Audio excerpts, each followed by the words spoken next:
आता आम्ही हे मशीन 630 अंडे लावण्याचं घेतलेलं आहे. बरं. समजा आम्हाला एक टायमाला 630 अंडे नाही भेटले तर आम्ही ह्या मशीनमध्ये अंडे लावताना मागे पुढे लावले तर जमतात का?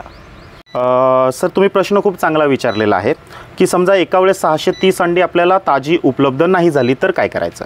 तर नक्कीच तुम्ही तशा पद्धतीने पण मशीन वापरू शकता की समजा आता एका ट्रेला आपली जी अंडी आहेत ही 90 अंडी बसतात. बरोबर. मी जवळून ट्रे दाखवतो तुम्हाला. तर एका ट्रेला आपली 90 अंडी बसतात. असे टोटल 7 ट्रे आहेत याच्यामध्ये. तुम्ही एक ट्रे लावून मशीन वापरू शकता, काहीच अडचण नाही. फक्त करायचं काय, याच्यामध्ये समजा तुम्ही हा ट्रे 1 तारखेला लावला आहे, त्याच्यानंतर हे 2 ट्रे तुम्ही 5 तारखेला लावले, समजा त्याच्या पुढचे ट्रे तुम्ही 10 तारखेला लावले. आता याचे फक्त दिवस मोजायचे. दिवस कसे मोजायचे की ज्याला 18 दिवस पूर्ण झालेले आहेत.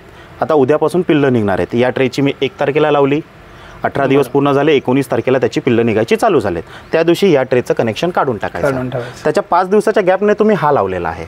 मग बरोबर त्याच्या 5 दिवसांनंतर या 2 ट्रेची पिल्लं तुमची निघायची चालू होणार.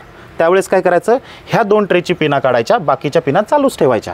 म्हणजे त्यांचं रोटेशन चालू होईल आणि या ट्रेनचं रोटेशन जे आहे तुमचं बंद होऊन जाईल.